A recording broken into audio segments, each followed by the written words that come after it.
ගෞරවනීය ස්වාමින් වහන්සේ ශ්‍රී ලංකා රජරට විශ්වවිද්‍යාලයේ උපකුලපතිනිය වන මහාචාර්ය සංජීවනී ගිනිගද්දර මැතිණිය ප්‍රමුඛ ඔබ සියලු දෙනාගෙන්ම අවසරයි. ශ්‍රී ලංකා රජරට විශ්වවිද්‍යාලයේ පුරාවිද්‍යා සහ උරුම කළමනාකරණ අධ්‍යනාංශය මගින් එහි විද්‍යාර්ථීන් විසින් වාර්ෂිකව සංවිධානය කරනු ලබන පර්යේෂණ සැසී 7 වැන්න සංවිධානය කළ ඒ සියලු විද්‍යාර්ථීන්ට වගේම මේ සැසියේ ප්‍රමුඛ දේශනීය සිදු කිරීම සඳහා මහට ආරාධනය කළ අප අධ්‍යනාංශයේ පුරාවිද්‍යා සහ උරුම කළමනාකරණ අධ්‍යනාංශයේ අංශාධිපති ආචාර්ය නුවන් අබේවර්ධන මැතිතුමාට කෘතවේදීත්වය සහ ස්තුතිය පළ කරමින්ම මගේ දේශනය මම ආරම්භ කරන්නේ.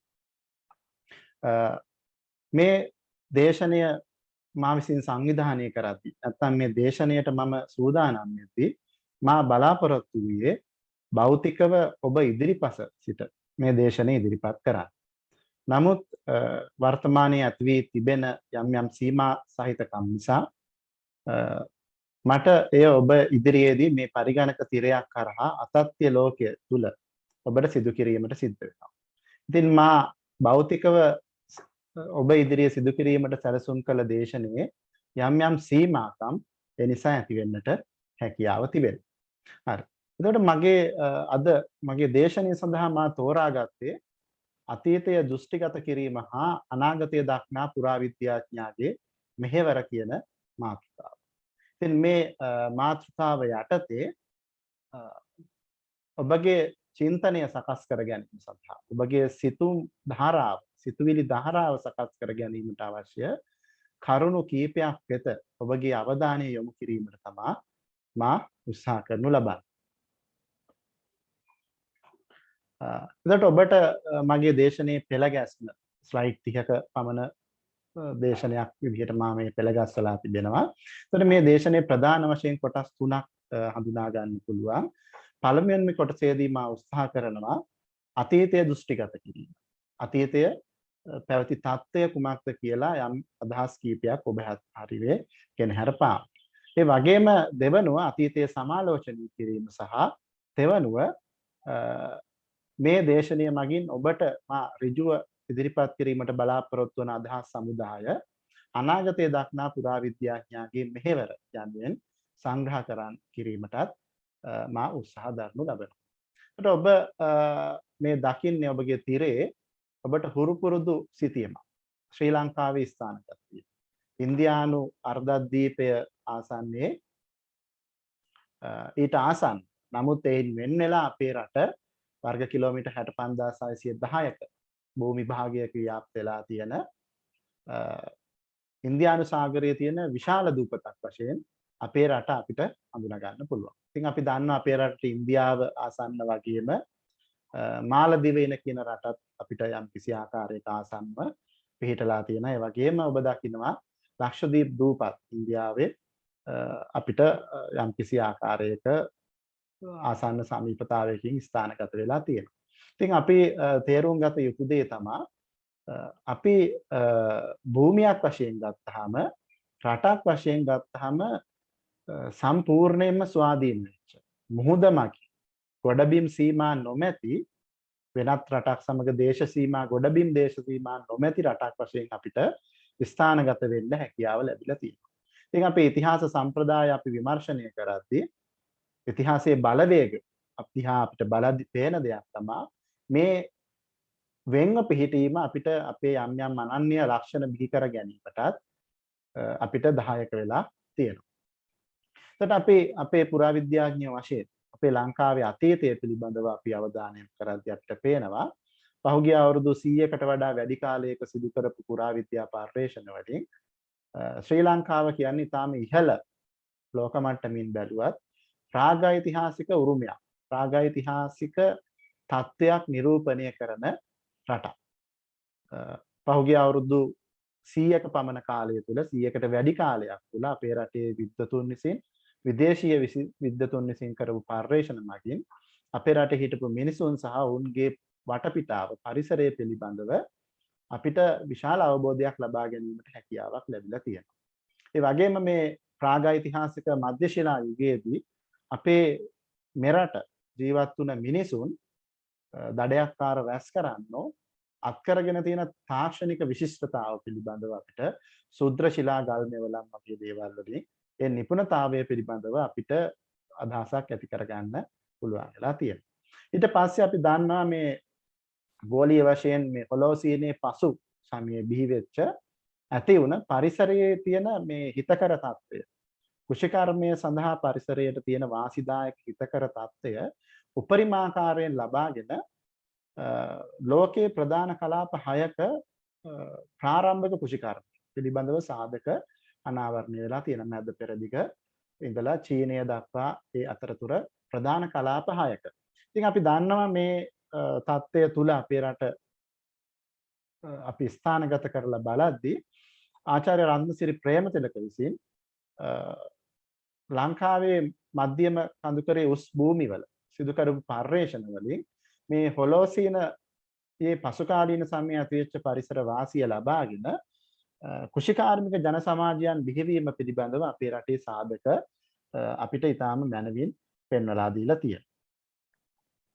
එතකොට අපි මේ ඔබට මම මේ තිරය මත ඔබට අවධානය යොමු කරන්නේ ලංකාවේ ස්ථානගත වීම දැක්කෙන සිටීම.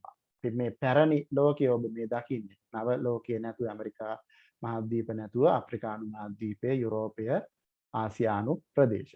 ඉතින් ඔබට පේනවා ඇති මේ සිටියම බලද්දී මේ ඉන්දියානු සාගරික කලාපයේ කේන්ද්‍රීය තැන අපේ ලංකාවේ ස්ථානගත වෙලා තියෙනවා. මේ පිළිබඳව ඔබ දන්නවා පාසලේදී ඉගෙනගෙන තියෙනවා. විශ්වවිද්‍යාලයේදී ඔබේ අවධානය යොමු කරලා. ඉතින් මෙතනදී අපිට පැහැදිලිව පේන දේ තමයි පෙරදිග සහ අපරදිග කියන කලාප දෙක යා කිරීමේදී මධ්‍යස්ථානයක් කේන්ද්‍රීය ස්ථාන තාම වැදගත් ස්ථානයක අපේ රට පිහිටලා තියෙනවා. ඉතින් මේ කාරණේ අපි දීර්ඝව සාකච්ඡා කරොත් එහෙම මේ වෙලාවේකට අවස්ථාව නොවුනත් අපිට තහවුරු වෙන කාරණේ තමයි උපායික වශයෙන් මේ පෙර අපර දෙදික ආර්ථික කටයුතු, සමාජීය කටයුතු, සංස්කෘතික කටයුතු විතරක් නෙමෙයි ආර්ථික කටයුතු, දේශපාලන කටයුතු වලදී මේ ශ්‍රී ලංකාවට මේ පෙර අපර දෙදික ඇතිවෙච්ච තත්ත්වයන් සඳහා ඍජුව සම්බන්ධ වෙන්න කියනකටත් වඩා ඒ ඇති වුණ බලපෑමෙන් මිදීමේ හැකියාවක් ඇති වුණේ නැහැ. ඉතින් මේ අපිට ඊටාම පැහැදිලි අපි මුහුදු සේද මාර්ගය ගත්තත් ලංකාව ඊටාම වැදගත්. අදටත් අපිට ඒ උපායික ස්ථානගත වීමේ වැදගත්කම අපිට තියෙනවා. නමුත් ඒ අපි කතරම් දුරට ප්‍රයෝගික කරගන්නවද කියන කාරණේ අපි තවදුරටත් සිතා බලන්න ඒ පිළිබඳව අධ්‍යයනය කරන්න සිද්ධ වෙනවා. හරි. ඒකට මම මේ ඔබට විශේෂ කාරණයක් පිළිබඳව මගේ අවධානය ඔබ වෙත යොමු කරන්න මම කැමතියි. මෙය හුදෙක් මනක්කල්පිතයක් වෙන්නත් පුළුවන්. නමුත් මේ කාරණය පිළිබඳව මේන් අපිට ලැබෙන ආලෝචනාවන් පිළිබඳව අදහස් යොමු කිරීම වැදගත්. අපි ගත්තොත් එහෙම සුද්ධ වූ බයිබල්. මේ සුද්ධ වූ බයිබලයේ උත්පත්ති කතා තුළ මේ ලෝකයේ මිනිසුන් මැවීම පිළිබඳව බොහොම ලස්සන කතාවක් අපිට දැක ගන්න, අහගන්න, කියවන්න ලැබෙනවා. එතකොට මේ දෙවියන් වහන්සේ විසින් දින 6ක් පුරා මේ ලෝකය ගස්කොළ සතුන් සියලු දෙනා මවලා මිනිසා මැවීමෙන් පසුව ඒ සියලු දේ සහිත ඒ මැවීමේ උද්‍යානය පාරාදීසයේ උයන කියලා උයනක් පිළිබඳව සඳහන්. එතකොට මේ පාරාදීසයේ උයන ඊඩන් ගාඩන් කියන ස්ථානයේ තමයි දෙවියන් වහන්සේ විසින් මැවූ මුල්ම මිනිසා සහ ගැහැණිය ආදම් සහ ඒව වාසය කරන්නේ. ඉතින් අපි දන්නවා මීට අවුරුදු 100කට එහා කාලෙදී ලංකාවේ ඇතිවෙච්ච විවිධ ශාස්ත්‍රාලීය කතිකාවන් තුල විශේෂයෙන්ම මෙරට ඇතිවෙච්ච විශිෂ්ටතම ශාස්ත්‍රීය කතිකාවක් වෙන පංචමහාවාදී බෞද්ධ පාර්ශවයේ සහ ක්‍රිස්තියානි පාර්ශවයේ අතර ඇතිවන දීර්ඝ සංවාද මාලාවක්. අපි එයින් ප්‍රධාන සංවාද 5 පංචමහා වාදය කියලා හඳුනා ගන්නවා. මේ පංචමහා වාද තුලදී එක් වාදයකදී දැඩි ලෙස කතා බහට ලක් වෙනවා මේ දෙවියන් වහන්සේ විසින් මැවූ පාරාදීසය උයන මේ අපේ ලංකාව කියන කාරණය. ඉතින් ඒ සඳහා පදනම් වෙන්නේ මේ රටේ තියෙන ශාස්ත්‍රීයභාවය. මේ රටේ ජෛව විවිධත්වය. අද වචන කිව්වොත්. සතුන්ගේ විවිධත්වය, මිනිසුන්ගේ විවිධත්වය, මේ රටේ තියෙන සුවදායි පරිසරය. ඉතින් මේ කාරණය මම කලිමුත් සඳහන් කරා වගේ තර්කානුකූලව සාක්ෂි සාධක සහිතව කෙතරම් දුරට සංගතද කියන එක අපිට අධ්‍යයනය කරන්න පරීක්ෂා කරන්න පුළුවන් වුණත් එය ප්‍රශ්න කරන්න අපිට පුළුවන් වුණත් මේ අදහස මගින් ගම්‍ය වන අර්ථය, සැඟවුණු අර්ථය අපිට වැදගත්. ඉතින් මෙහි අපිට ගන්න පුළුවන් ඍජු අර්ථය තමයි මේ රට අපේ මේ අද අපි ජීවත් වෙන අපේ මව් රට වශයෙන් මව් රට වන මේ ශ්‍රී ලංකාවේ තියෙන ශාස්ත්‍රීයභාවය, උත්කෘෂ්ඨභාවය තමයි මේ අදහසින් ඉදිරිපත් වෙන්නේ කියන කාරණය මම ඔබට ඉදිරිපත් කරන්න කැමතියි. එතකොට ඒ වගේම මම ඔබට තව විශාල විශේෂ කාරණයක් ඉදිරිපත් කරන්න මේ අවස්ථාවේදී කැමති වෙනවා. අපි දන්නවා අපේ කලාපයේ තිබුණු පැරණි විශිෂ්ට ශිෂ්ටාචාරයක් තමයි හරප්පා ශිෂ්ටාචාරය. වයඹදිග ඉන්දියාවේ අද ගත්තොත් එහෙම අපි පාකිස්තානය කියන රට ප්‍රධාන වශයෙන් සහ වයඹදිග ඉන්දියාව ප්‍රදේශයේ ව්‍යාප්ත වෙලා තිබ්බ ශිෂ්ටාචාරයක්. ඒතර මේ ශිෂ්ටාචාරය අවුරුදු ගණනාවක් පැවතිලා විද්වතුන් විසින් පොදුවේ පිළිගන්න ආකාරයට ක්‍රිස්තු පූර්ව 1500 දී බිඳ වැටෙනවා. බිඳ වැටීමට ලක්. ඉතින් සමහර විද්වතුන් මේ ෂණිකව ඇති වෙලා මේ ෂණිකව විනාශ වුණ පරිහානියට ලක් වුණ ශිෂ්ටාචාර ඉතිහාසයේ ධූමකේතුවක් වශයෙන් උත්සාහ. එතකොට මේ ශිෂ්ටාචාරය ගත්තොත් ප්‍රධාන වශයෙන්ම ලෝහ තාක්ෂණයේ දැන සිටි, තඹ තාක්ෂණයේ දැන සිටි ඉතාම ඉහළ වාස්තු විද්‍යා නිර්මාණ සිද්ධ කළ සමාජ සුබ සාධනය කෙරෙහි අවධානයක් යොමු කළ කාන්තාවන් කෙරෙහි දරුවන් කෙරෙහි දයාර්ධ ආකල්පයකින් කටයුතු කළ ජන කණ්ඩායමක් බව තමයි පෙන්වන්නේ. ඉතින් මේ ශිෂ්ටාචාරය බිඳ වැටුණාට පස්සේ මේ පිළිබඳව අධ්‍යයනය කරන විද්වතුන්ට ඇති වෙනවා ප්‍රශ්නයක් මේ ශිෂ්ටාචාරය මින් ඉදිරියට මේ ජනතාව පැවතුනේ නැත් කියන කාරණය. ඉතින් මේ කාරණය පිළිබඳව දීර්ඝව සලකා බලද්දී යම් යම් ඉන්දියාවේ ප්‍රදේශවල සිටින විවිධ ජන කණ්ඩායම් යම් සාම්‍ය ලක්ෂණ පදනම් කරගෙන මේ ශිෂ්ටාචාරය අඛණ්ඩ දිගුව අප නිරූපණය කරනවා කියලා කියන්න උත්සාහ කරනවා. නමුත් මේ මෑත කාලීනව පහුගිය අවුරුදු 15 වගේ තුල ශ්‍රී ලංකාවේ සිදු වුණ පුරාවිද්‍යා අධ්‍යයනවලදී පෙනී යන කාරණයක් තමයි ක්‍රිස්තු පූර්ව 1500 දී හරප්පා ශිෂ්ටාචාරයේ බිඳ වැටෙද්දී එහි ජීවත් වුණ මිනිසුන්ගේ තාක්ෂණික ලක්ෂණ ඒ මිනිසුන්ගේ හැඩතලය සහිත ජන කණ්ඩායමක් ඊට බෙහෙවින් ඈත දකුණු කලාපයේ බිහි වෙනවාද කියන ගැටලුව මතුවේ. ඉතින් අපි දන්නවා පහුගිය කාලය පුරා මහාචාර්ය රාජ් සෝමදේව විසින් සිදු කරපු පුරාවිද්‍යා පර්යේෂණ වල අනාවරණයන් පිළිබඳව එක්තරා අවස්ථාවකදී කොළඹ විද්වත් සභාවකදී සාකච්ඡාවක් ඇති වෙනවා. ඉතින් මේ සාකච්ඡාවේදී ආචාර්ය මේ ඇතිවෙච්ච කරුණු කාරණා සමග අපේ හිටපු විශිෂ්ට පුරාවිද්‍යාඥයෙක් වන ආචාර්ය සිරාන් දැරණිය කළ මේ හරප්පාවේ බිඳ වැටීමේ ලක්ෂණ කැටි කරගත් මිනිසුන් සමුදායක් ක්‍රිස්තු පූර්ව 1200 වෙද්දී මේ අපේ රටෙන් බිහි වෙන බවට ඉඟි පළ කරනවා. ඉතින් මේ සිත් ගන්නා ප්‍රස්තුතය පිළිබඳව අපි තවදුරටත් සොයා බැලීමක් සිදු කරන්න වෙනවා. මොකද මේක ඉතා විශිෂ්ට, ඉතා විශාල අනාවරණයක්. මේ අනාවරණය පිළිබඳව ඉතාම දැඩි ගැඹුරට ගියපු පර්යේෂණ ඒ පිළිබඳව සවිඥානිකත්වයක් ඇති කර ගැනීමෙන් සිදු කර ගැනීම අවශ්‍ය වෙනවා. ඉතින් මා මේ ඔබට ඉදිරිපත් කරන්නේ යම් අපේ රට පිළිබඳව ගොඩනැගී ඇති ආලෝචනාවන් පිළිබඳව ඔබගේ අවධානය යොමු කරන්නයි මම උත්සාහ කරමු ලබන්නේ. එතකොට අපි ගත්තොත් එහෙම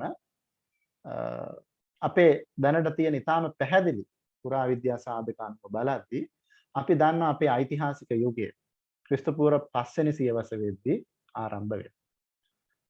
සමහර විට එය ඊටාම වංශ කතා වලින් පැවසෙන ආකාරයට ක්‍රිස්තු පූර්ව 3 වෙනි සියවස කියලා කෙනෙකුට කියන්න පුළුවන්. නමුත් අපි දන්නවා 1990 පස්සේ සිදුවෙච්ච අනාවරණය කිරීම මනුව පුරා විද්‍යාවේ මේ ශිෂ්ටාචාරයේ ආරම්භය ක්‍රිස්තු පූර්ව 5 වෙනි සියවසට යනවා. ඉතින් ඒ ශිෂ්ටාචාරයේ ආරම්භය අපේ සනිටුහන් වන්නේම ඊටාම වැදගත් දකුණු ආසියාවේ හමුවන පැරණිම ලේඛන පිළිබඳව පැරණිම බ්‍රාහ්මී ලේඛන පිළිබඳව සාධක සමග. එතකොට අපි ඒ වගේම අපි දන්නවා අපේ රටේ ක්‍රිස්තු පූර්ව 3 වෙනි සියවස වෙද්දී අපේ කලාපයේ බිහි කරපු විශිෂ්ටතම විශාලම අධිරාජ්‍යයක් වන මෞර්ය අධිරාජ්‍යයේ ඍජු ආభాෂය අපේ රටට ලැබෙනවා. අපි මේ ඉන්න මිහින්තලේ මගින් එහි ආරම්භය සනිටුහන් කරනවා. මහින්දාගමනය සහ දුමින්දාගමනය. එතකොට මේ මෞර්ය අධිරාජ්‍යයේ පැවති මෞර්ය අධිරාජ්‍ය දෙවනි අවධිය ඡණ්ඩාශෝක සමය නෙමේ ධර්මාශෝක සමයේ ඇති කරගත් ඊටම සාධනීය ලක්ෂණ උපා ගනිමින් අපි මෙරට සංස්කෘතික මුහුණුවර සකස් කරගන්නවා. එතකොට මේ කාරණා එක්කම අපිට පේනවා අපේ රටේ ඊටම විශිෂ්ට වාරි කුෂි සම්ප්‍රදායක් අපි බිහි කරගන්නවා. මම පිළිබඳව වැඩිදුර කතා කරන්න බලාපොරොත්තු වෙන්නේ නැහැ. එතකොට මේ වාරි කුෂි ශිෂ්ටාචාරය තුල මේ සම්ප්‍රදාය තුල මානුෂීයවාදී පමණක් නොවේ පරිසරවාදී සමස්ත සතා සිව්පාවා ගහකොළ සියලු දෙනාම කැටි කරගෙන ඔවුන් සියලු දෙනාම අත්‍යවශ්‍ය සාධකයන් කොටගත් ඒ සියලු දෙනාම සුරක්ෂිත සංස්කෘතික පදනමක් ජීවනාලියක් අපි සකස් කරගන්නවා. ඒ වගේම අපි දන්නා මේ කුෂිකර්මය පිළිබඳව අපි කතා කරද්දී අපේ රටේ එක්තරා අවස්ථාවක අවාසනාවන්ත අවස්ථාවක සොලිය දේශයෙන් ආක්‍රමණිකයන් පැමිණිලා අපේ රටේ 12000ක් පිරිස ඉන්දියාවට රැගෙන. ඊට පස්සේ අපේ රජ කෙනෙක් නැවතය වෙනස් කරපු ආකාරය නෑ 24000ක් සෙනග ඒ රට ආක්‍රමණය කරලා ගෙන ආපු බව අපේ වංශ කතාවල තියෙනවා. ඉතින් මේක ඉතිහාස කාරණේ. ඉතින් අපි මේන් ගන්න තියෙන කාරණේ වැදගත්ම කාරණයක් තමයි මේ අපේ රටෙන් ගෙන ගියපු 12000ක් මිනිසුන් මේ පැරණි ලේඛනවල ඉතාම පැහැදිලිව සඳහන් වෙනවා. ඔවුන්ගේ රටේ කුෂිකා මේ වාරි නිර්මාණ කටයුතු වල සඳහා නිරත කරලා තියෙනවා. ඉතින් මේන් අදහස් වන අදහස කුමක්ද? ඒ වගේම අපි දන්නා 12 වෙනි සියවසේ කාශ්මීරයේ ලියවිච්ච වංශ කතාව රාජතරංග සංස්කෘත කෘතිය මේ රාජතරංගණී එක්තරා අවස්ථාවක කාර්කොත පෙළපතේ බප්පිය රජුගෙන් පස්සේ හිටපු ජයාපිඩ රජුගේ කාලයේදී එරට වාරි කටයුතු සැලසුම් කිරීම සඳහා මේ අපේ රටෙන් රාක්ෂසයන් 4 දෙනෙක් ගෙන්වාගත් බව සඳහන් වෙනවා. ඒ ගෙන්නාගෙන තියෙන්නේ ඔවුන්ගේ රටේ වාරි කටයුතු සංවිධානය ඉංජිනේරුවන් වශයෙන්. එතකොට අපිට පේනවා මේ වගේ මේම ඊටාම කෙටි අදහස් කීපයක් විතරයි පෙළගස්සලා තියෙන්නේ. ඒ වගේ අපිට ඕන තරම් අදහස් තොරතුරු හොයා ගන්න පුළුවන්. අපේ රටට මේ වාරි කුෂිකර්මයෙන් ලැබිලා තිබ්බ විශිෂ්ටත්වය අපිට දැක හඳුනා ගන්න පුළුවන්. ඒ වගේම තමයි අපි දන්නවා අනුරාධපුර කාලයේ මුල් කාලයේ වෙද්දී මෙරට අධ්‍යාපනයේ පැවති සංවිධිතභාවය අපිට මේ අපි ආසන්නයේ ඉන්න මිහින්තලයට ආසන්නව තියෙන අබේගිරිය සරසවිය දෙස විතරක් බැලීමෙන්වත් අපිට පැහැදිලි වෙනවා. එතකොට මේ අබේගිරිය අපි ගත්තොත් එහෙම පීඨ වශයෙන් සංවිධානය වෙලා පැවතුනේ උත්තර මූල, මහානෙත්පා මූල, වහදු මූල, දකුණු මූල ආදී වශයෙන් මූල ගණනාවක්. එතකොට මේ කාලේ අපි දන්නවා අපේ චීනයේ ඉඳලා අපේ මේ ඉන්දියානු කලාපයට එනවා බොහොම වැදගත් ධර්ම දූතයන් වහන්සේ නමක් ධර්මයේ සොයාගෙන ෆාහියන් භික්ෂුන්. එතකොට මේ ෆාහියන් භික්ෂුන් වහන්සේ ඉන්දියාවට ඇවිල්ලා බිහාරවල තියෙන නාලන්දාවට ඇවිල්ලා ඊට පස්සේ අබේගිරි විහාරයට පැමිණෙනවා. ඉතින් මේ විහාරයේ අබේගිරියට පැමිණීම හුදු අහම්බයක් විදියට අපිට සලකන්න බෑ. අධ්‍යාපනය සඳහා අපේ රට අත්කරගෙන තිබුණ කීර්ති නාමය නිසා මේ ඇදීම සිද්ධ වුණ බව තමයි අපිට පේන්නේ. ඒ වගේම අපි දන්නවා ඊට පසු කාලීනව බුද්ධඝෝෂ හිමිපාණන් වහන්සේ මෙරටට වැඩම කරන්නේ බුදුදහම පිළිබඳව විශිෂ්ටතාව ඒ සියලු දැනුම විකෘති නොවූ දැනුම අපේ රටේ පැවතුණු නිසාම බව අපිට පැහැදිලියි.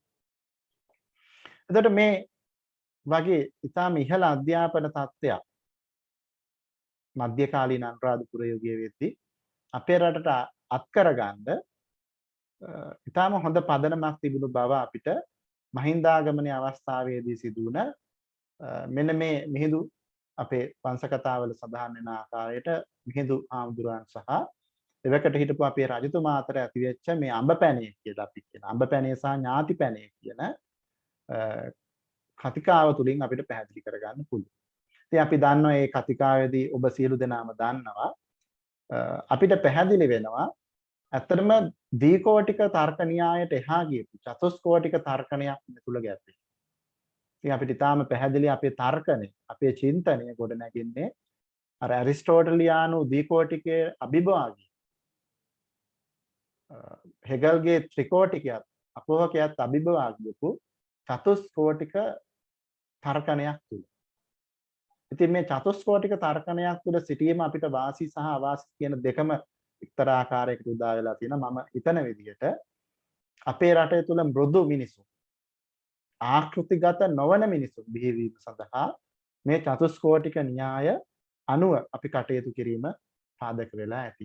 ඉතින් ඔබට ඒ පිළිබඳව මේ පර්යේෂණ සැසියට සම්බන්ධ වෙන පර්යේෂකයෝ තරුණ පර්යේෂකයෝ වශයෙන් ඔබට ඒ පිළිබඳව හෙවීමට බැලීමට අවස්ථාව තිබෙනවා. ඒ වගේම අපි දන්නා මේ තාම වැදගත් මේ ඡායාරූපයේ මේ දෙවණියට ඉන්න හිමිපාණන් වහන්සේ. ලෝකයටම බලපෑමක් ඇති කරපු මහායාන ආගමේ විශිෂ්ටතම දාර්ශනිකයා තමයි නාගාර්ජුන හිමිපාණන් වහන්සේ. උන්වහන්සේ තමයි මේ ඔබ දකින්නේ. ඒකට එතුමා ළඟම සිටින භික්ෂුව ආර්යදේව හිමිපාණන් වහන්සේ. ඉතින් මේ ආර්යදේව හිමිපාණන් වහන්සේගේ මහායානය තුල ලැබෙන தත්ත්වය තමයි මහායානිකයන්ගේ මහාවාදියා. විතක නාගාර්ජුන හිමිපාණන් පවා අභිභවනය කිරීමට තරම් හැකියාවක්. එතුමාගේ ශිෂ්‍යයා ඒ වගේම මහායානයේ බිහි වුණ මහාවාදියා මේ ආර්යදේව හිමිපාණන්. ඉතින් මෙහි අපිට තියෙන අදාළ බව තමයි ලෝකෙටම බලපෑමක් ඇති කළ අදටත් ඇති කරන මහායානයේ මහාවාදියා මේ විශිෂ්ට විද්වතා මේ විශිෂ්ට තාර්කිකයා මේ අපේ රටේ මිනිසෙක්. ඒ වගේම අපි දන්නවා මේ සම්භාවනීය ಭಾರತೀಯ කවියා කාලිදාසගේ සමීප මිතුර කුමාරදාසත් අපේ රටේ කෙනෙක්. ඒ වගේම අපි දන්නවා මේ මුල්ම කාලේ අපේ තිබ්බ මේ අධ්‍යාපනයේ උච්චභාවය ක්‍රමානුකූලව පසුව යම්කිසි ආකාරයකින් මධ්‍යකාලීන අනුරාධපුර යුගයේදී යම්කිසි පරිහානි තත්ත්වයක් පෙන්눔 කරත් නැවත අපේ රටේ විශිෂ්ට පිරිවෙන් කෑරගල පద్මාවති, පැපිලියානේ සුනේත්‍රා දේවිය ආදී පිරිවෙන් ඒවායේ සිටි පඬිවරුන් මගින් නිරූපණය කරනවා. ඒ වගේම මම ඔබගේ අවධානය මේ අපේ රට අර්බුදයකට මුහුණ පාලා තියෙන අවස්ථාවක් වශයෙන් අද තියෙන තත්ත්වයට අවධානය යොමු කිරීමත් සමග අපිට වැදගත් වෙන නිසා මම මෙන්න මේ සරණංකර සංඝරාජ හිමිපාණන් වහන්සේට ඔබගේ අවධානය යොමු කරන්න කැමතියි. මේ හාමුදුරුවෝ අපේ රටේ ඉන්න කාලේ අපි දන්නවා. අපි පොත්පත්වල කියව ගන්න අපිට පුළුවන්. අපේ රට සංස්කෘතිය සම්පූර්ණයෙන්ම බිඳ වැටුණු අවධියක්. බිඳුවටම බිඳ වැටුණා. අදට වඩා බොහොම පහළ. අපේ අධ්‍යාපනය, සංස්කෘතිය, ආගම, සදාචාරය, හැදියාව සම්පූර්ණයෙන්ම බිඳ වැටුණු අවධියක්. ඉතින් මේ අවධියේදී මේ සරණංකර හිමිපාණන් වහන්සේ තනියම නැගිටලා අධ්‍යාපනය ලැබලා සිල්වත් සමාගම කියලා පිරිසක් බිහි කරගෙන මහනුවර නියමකන්දේ පිරිවෙනෙන් ආරම්භ කරපු ශාස්ත්‍රාලීය පොලිඟුව අපි දන්නවා අපේ රටම ආලෝකමත් කරමින් අදටත් විද්‍යාමාන. ඒකට මේ මෑත කාලීනව අපි අත් කරගත්ත ශාස්ත්‍රාලීය ප්‍රගමනය මුල් බීජය වශයෙන් අපිට උන්වහන්සේ හඳුනා ගන්න පුළුවන්. එතකොට මේ මම තව විශේෂ කාරණයකට ඔබගේ මනස යොමු කරන්න කැමතියි. අපි දන්නවා අපේ ගෞතම බුදුරජාණන් වහන්සේගේ ශාසනය ආරම්භ වෙන්නේ ඉන්දියාවේ ජම්බුද්දීපයේ. එතකොට මේ බුදුදහම පසුව ධර්ම සංගායනා වලින් පසුව ථේරවාද සම්ප්‍රදාය සහ මහායාන සම්ප්‍රදාය අශෝක රජතුමාගේ සහ කනිෂ්ක රජතුමාගෙන් පසුව ලෝකෙ පුරා ව්‍යාප්ත වෙනවා. එතකොට අපි දන්නවා දැනට ලෝකයේ ගත්තොත් ජනගහණයෙන් 6න් එකක් පමණ බෞද්ධ ප්‍රජාව. එතන මේ බෞද්ධ ප්‍රජාව ප්‍රධාන වශයෙන්ම අපි කොටස් දෙකකට බෙදන්න පුළුවන්. ස්ථවිරවාදී සම්ප්‍රදාය සහ මහායාන සම්ප්‍රදාය. ඔන්න අපිට කොටස් තුනකට බෙදන්නත් පුළුවන් වජ්‍රයාන, මහායාන සහ ථේරවාද නැත්නම් ස්ථවිරවාදී සම්ප්‍රදාය කියලා. එතකොට මේ සිතියමේ ඔබට පේනවා ඇති තැඹිලි පාට පැහැෙන් දක්වලා තියෙන මේ වජ්‍රයානයේ පැවතුණු රටවල්. පවතින රටවල් අදටත් වජ්‍රයානයේ පවතින රටවල්. ටිබෙටය, මොංගෝලියාව. ඒ වගේම ඔබගේ අවධානය මම යොමු කරන්නම් මෙන්න මේ යුරෝපයේ තියෙන බෞද්ධ රාජ්‍ය. කල්මිකියා. යුරෝපයේ තියෙන බෞද්ධ රාජ්‍යයක් මෙන්න මේක.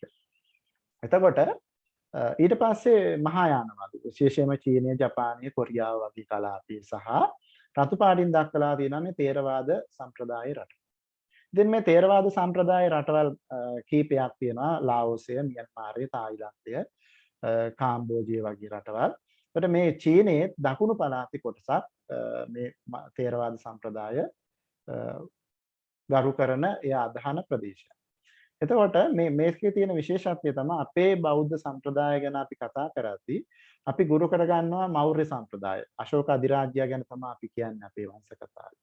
නමුත් මේ රතු පාටින් තියෙන ථේරවාද කලාපය අපි මේකට ජාත්‍යන්තර වශයෙන් පාවිච්චි කරනවා දකුණු බුදුදහම කියලා කියනවා. උතුරේ තියෙන රටවල් වල තියෙන මහායාන සහ වජ්‍රයානයට උතුරු බුදුදහම කියලා කියනවා. එතකොට මේ දකුණු බුදුදහමේ ව්‍යාප්ත වීමේදී මේ ලාओසය, කාම්බෝජය, තායිලන්තය වගේ රටවලට බුදුදහම ව්‍යාප්ත වෙලා තියෙන්නේ මේ අපේ රටේ. අදටත් ඔවුන්ගේ විහාරයකට ගියොත් බොහෝ තැන්වල ඔවුන්ගේ ශාසන ඉතිහාසය වශයෙන් දක්වන්නේ අපේ රටේ ඉතිහාසය. ඉතින් ඇත්තටම සංස්කෘතික වශයෙන් අපිට මේ කලාපයට නායකත්වය දෙන්න හැකියාව තියෙනවා සහ ඔවුන් මේ නායකත්වය පිළිගැනීමට සූදානම්.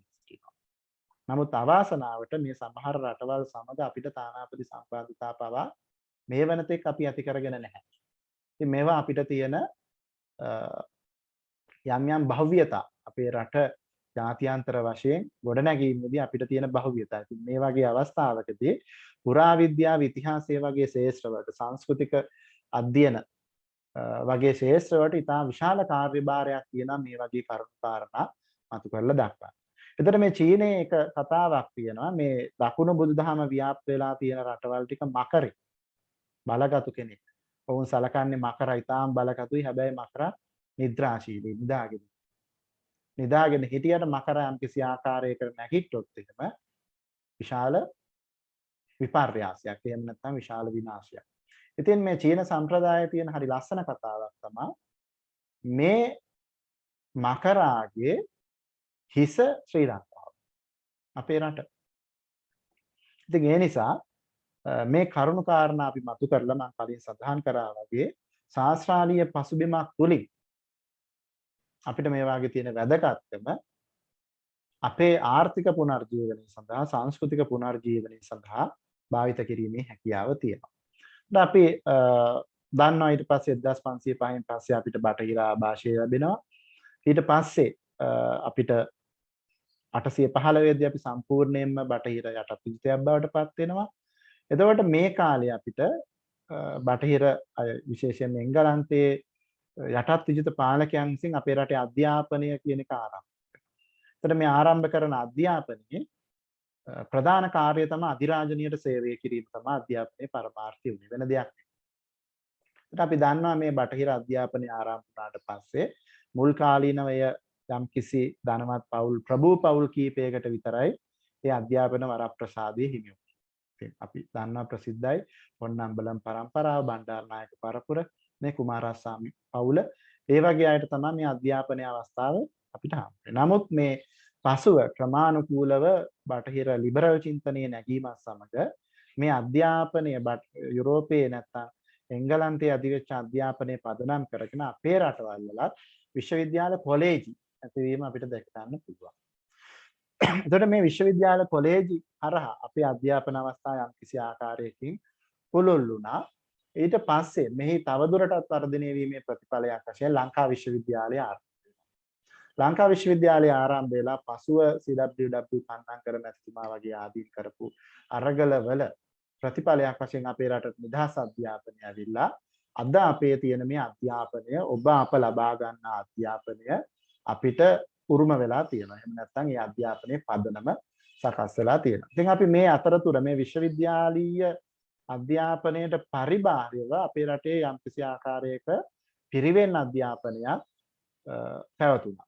අපි දන්නවා ඒ ඇතුලේ විද්‍යෝදය සහ විද්‍යාලංකාර පිරිවෙන් ප්‍රමුඛ කාර්යභාරයක් ඉෂ්ට කරා. ඒ ඇතුලේ බටහිර විශ්වවිද්‍යාල ආකෘතියෙන් පරිබාහිරව ඉතාම වියත් සංඝ පරම්පරාවක් සහ ගිහි විද්වතුන්ගේ බිහිවීමක් අපිට දැක ගන්න පුළුවන්.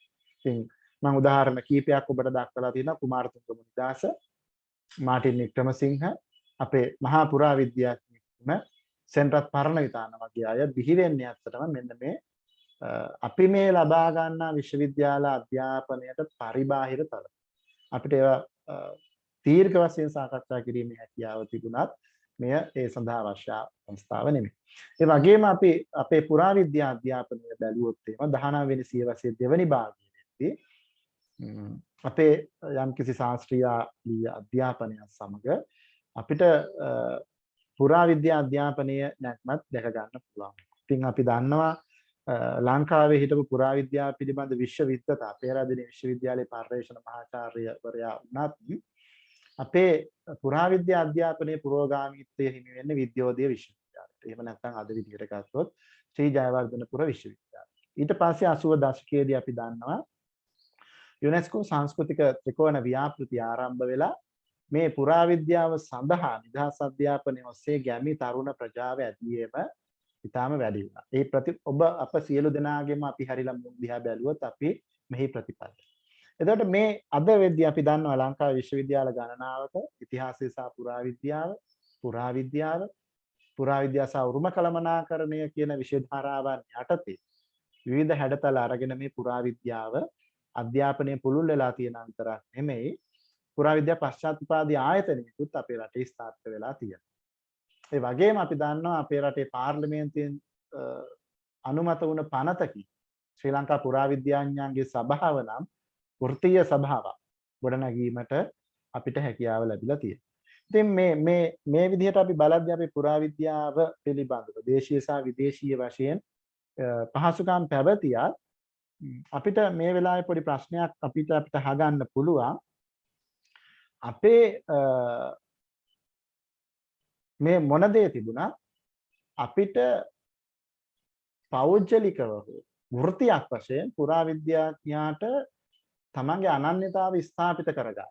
මේ සමාජය තුළ තමන්ගේ ඉඩකඩ වපසරිය නිශ්චිතව සකස් කරගන්න.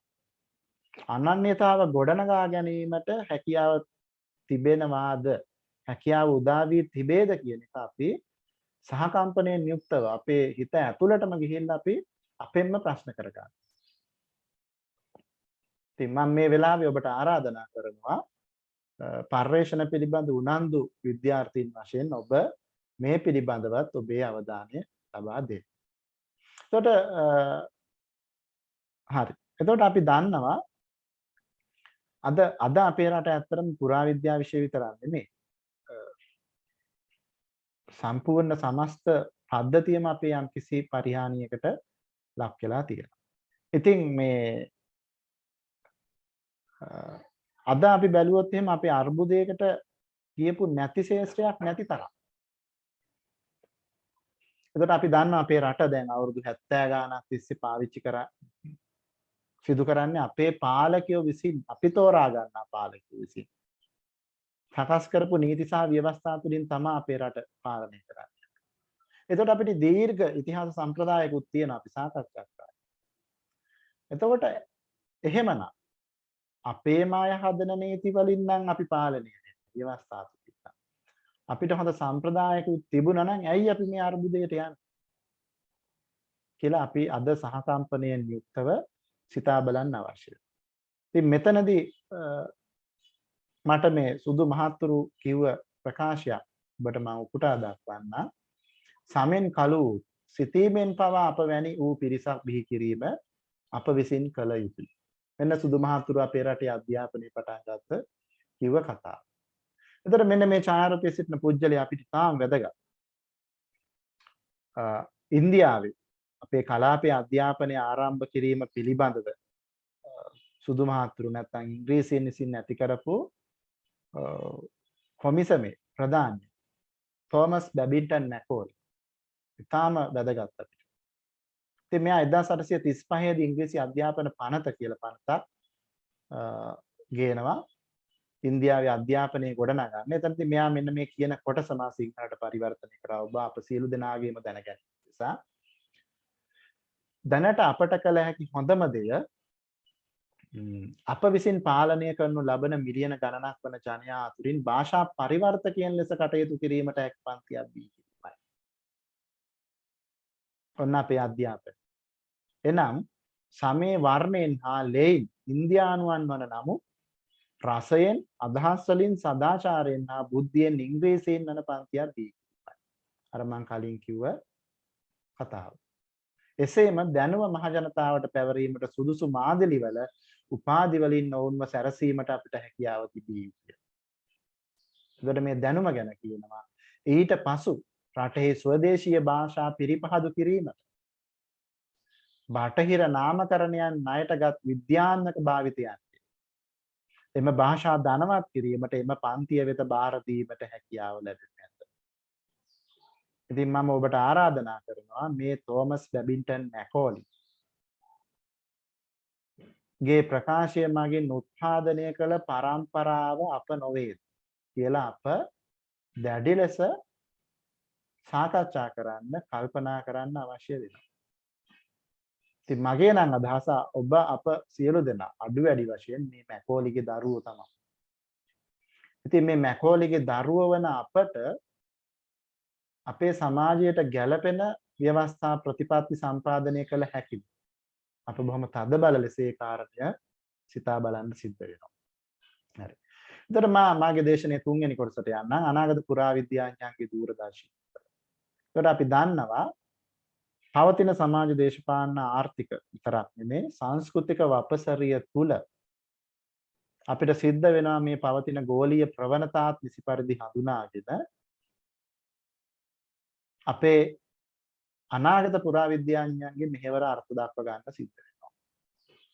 ඉතින් ඒ වගේම අපි මෙතනදී මම ඔබට යෝජනා කරනවා අපේ තරුණ සමහර පුරාවිද්‍යාඥයෝ විතරක් නෙමේ සමහර ජ්‍යෙෂ්ඨ අය පවා හිතනවා පුරාවිද්‍යාව ඇතුලේ තමයි අපේ රට තියෙන්නේ. අතර මේ ඒක නෙමෙයි වෙන්න ඕනේ. අපේ රට තුල තියෙන තවත් එක විෂයක් තමයි පුරාවිද්‍යාව. මේ රටට මේ මිනිසුන්ට සේවය කිරීමටයි පුරාවිද්‍යාව තියෙන්නේ. ඉතින් මෙන්න මේ අදහස තුල ඉඳිමින් හුදෙක් ප්‍රායෝගික සීමා අතික්‍රමණය කරලා න්‍යායාත්මක පරිදර්ශයන් තුල අපේ අදහස් නව්‍ය අදහස් යෝජනා ස්ථාපනය කිරීමට උත්සාහ වීම වැදගත්. එනිසා මම ඔබට යෝජනා කරනවා මේ දූරදර්ශී මෙහෙවරට යටතේ අදහස් කීපයක් පවතින අධ්‍යාපන සුසම ආදර්ශය එහෙම නැත්නම් ඉංග්‍රීසියෙන් කිව්වොත් පැරඩයිස් තේරුම් ගැනීම සහ විවරණය කර ගැනීම ශ්‍රී ලංකාවේ අනාගත පුරාවිද්‍යාව වෙනුවෙන් පමණක් නොවේ අනාගත මිනිසුන් සහ අපේ රට වෙනුවෙන් ඔබට පැවරිලා තියෙන යුතුයකමක් සහ වගකීමක්. එතනදී අපිට නව යටත් විජිතවාදය වහල් බව, නිවහල් බව වැනි බොහෝ සංකල්ප සඳහා අනුබල දෙන ප්‍රමුඛ උපකරණ අධ්‍යාපනය කියන එක මා යෝජනා කළොත් මං අහන ඔබට ඒට විරුද්ධ වෙන්න පුළුවන්. ඒ වගේම අපි හදාරනු ලබන අධ්‍යාපන පද්ධතිවල තියෙන දර්ශන පදනම් දර්ශනය කුමක්ද? අපේ තියෙන චින්තන සම්ප්‍රදාය කුමක්ද? කියන එක වටහා ගැනීම හෙට දවසේ ශ්‍රී ලංකාවේ පුරාවිද්‍යාව බාර ගන්න ඔබගේ ඒ අර්ථ දැක්වීම අපිට කරන්න පුළුවන් නැහැ. ඔබට කලින් පරම්පරාවට කරන්න පුළුවන් නොවුන බව තමයි නොහැකි වුණ බව තමයි මගේ තක්සේර. එයට යම් අයට තර්ක ඉදිරිපත් කරන්න පුළුවන්. මම කිව්වේ මගේ අදහස. එතකොට අප මේ පැරඩයිම තේරුම් ගත්තී දැනට අපේ පාවිච්චි කරන දැනුමේ කුමක්ද? ඒ දැනුමේ පරාසය කුමක්ද? එහි අරමුණ කුමක්ද? එතකොට මේ අපේ අධ්‍යාපන ක්‍රමය තුලින් අපේ ස්වදේශිකයන් අපේ රටට ඇති වෙලා තියෙන ප්‍රශ්න සඳහා පුරාවිද්‍යාව සංස්කෘතිය සමාජයේ මිනිස්සු ආර්ථික ප්‍රශ්න සඳහා අපිට උත්තර දෙන්න පුළුවන් වෙලා තියෙනවා. බැරි වෙලා නම් ඒ ඇයි? එහෙම බැරි වෙලා නම් මේ අධ්‍යාපනයේ සේවය කරලා තියෙන්නේ කාටද? ඉතින් මේ කාරණා අපි දීර්ඝ වශයෙන් සාකච්ඡා කරන්න සිද්ධ වෙනවා. ඉතින් මම ඒ වගේම ඔබට අදහසක් වශයෙන් ඉදිරිපත් කරන යුරෝපයේ හිටපු සුදු මිනිසුන් උත්පාදනය කළ දැනුම සහ ඒ භාවිතය අපිව ගෙන ගිහින් තියෙන්නේ කොතනද?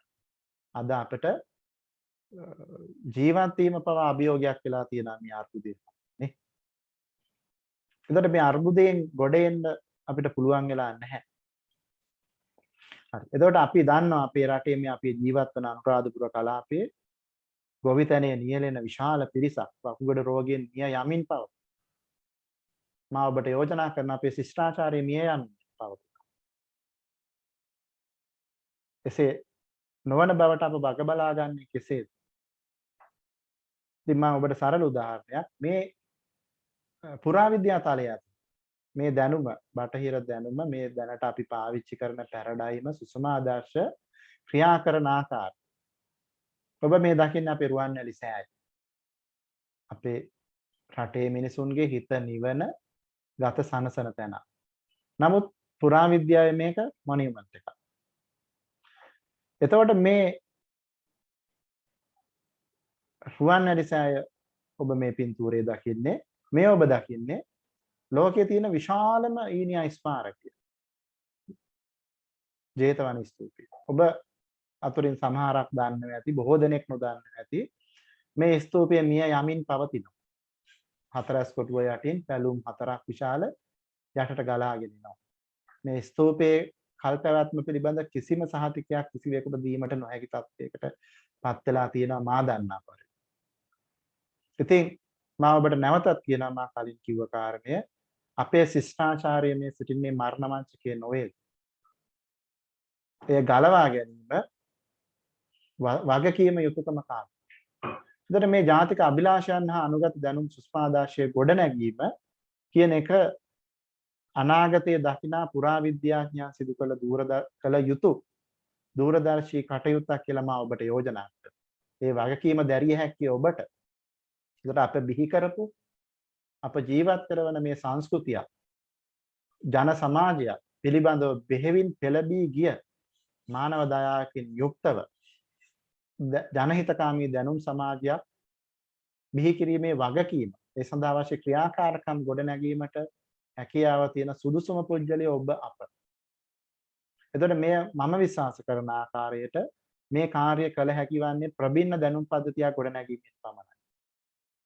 ඒ කියන්නේ මේ රටේ පොළවෙන් උත්පාදනය. එයින් අදහස් වෙන්නේ අපිට බාහිර බලවේග වලින් ලැබෙන දැනුම අපි ලබා නොගත යුතුයි කියලා. ඒ සියලු දේවල් වලින් අපිට අවශ්‍ය දේ අපිට ගැළපෙන දේ අපි ලබාගෙන අපේ භූමියට ගැළපෙන දැනුමක් අපි ගොඩනැගී. ඒ ගොඩනැගෙන දැනුමේ පදනම බවට ඉතිහාසයේ පුරාවිද්‍යාව කරන ඔබට සමාජීය විද්‍යා මානව ශාස්ත්‍ර විෂයන් හදාරන ඒවා හසුරවන ඔබට හැකියාව ලැබෙනවා. ඒ නිසා අද දවසේ ජාතිකත්වයේ මත පදනම් වෙලා දැනුම් සංගායනාවක් මේ දැනුම් සංස්කරණ ඉදිරිපත් කරලා අපේ රටට නැවත පණ දීමේ කාර්යභාරය ඒ බරපතල යුතුයකම අපට පවර ගන්න පුළුවන්. ඒ සඳහා ඊටාම අගනා සාධනීය දායකත්වයක් අපිට දෙන්න පුළුවන් කියලා මම හිතනවා. හරි. ඒ වගේම ඔබට කියන්න කැමතියි අපි ජීවන දර්ශනයක් ගොඩනගා ගන්නවා. අපේ විශ්වවිද්‍යාලය උගන්වනකොට ශිෂ්‍යයන්ගෙන් අපි අහනවා ඔබගේ ජීවන දැක්ම කුමක්ද කියලා. ඔබගේ අවසාන පරමාර්ථය මොකක්ද කියලා. නමුත් ගොඩාක් ශිෂ්‍යෝ නිශ්ශබ්දයි. ඉතින් එතකොට අපිට අහන්න තියෙන මේ අධ්‍යාපනය මගින් අපිට ජීවන දර්ශනයක් ලබා දෙන්න බැරි නම් අපි ලබන අධ්‍යාපනය කුමක්ද? ඒ නිසා ඔබ මේ කාරණා පිළිබඳව වැඩි අවධානයක් ලබා දෙන්න. ඒ වගේම මම නැවතත් ඔබට කලින් කිව්වා වගේම කියනවා මේ සියලු කාරණා සලකා බලලා ඓද්‍රිය ඒකාබද්ධතාවකින් යුක්තව සහකම්පනයෙන් යුක්තව අපේ සම්ප්‍රදාය ගවේෂණය කරන්න කියලා ඔබට යෝජනා කරනවා.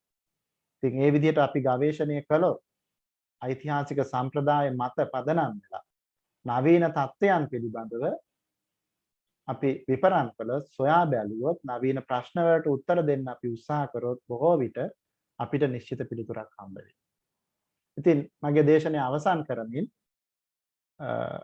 මේ ප්‍රකාශය මා ඔබට උපුටා දක්වන්න මේ පින්තූරයෙන් ස්ටීව් ජොබ්ස් ඩිජිටල් ලෝකය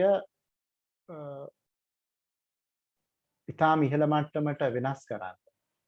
අද අපි හසුරවන ඔබ මේ තිරයේ දකින මගේ මේ ප්‍රසන්ටේෂන් එක ඔබගේ ජංගම දුරකථනය මේ තාක්ෂණය විප්ලවීය වශයෙන් වෙනස් කරපු පුජ්‍යලයා. ඔහු කියනවා වගේ if you have not found it yet keep looking. ඔබට තාම හමු වෙලා නැත්නම් කරුණාකර අපේක්ෂා සහගත වේ සොයන්න. ඒ ඔබට හම්බ වෙයි.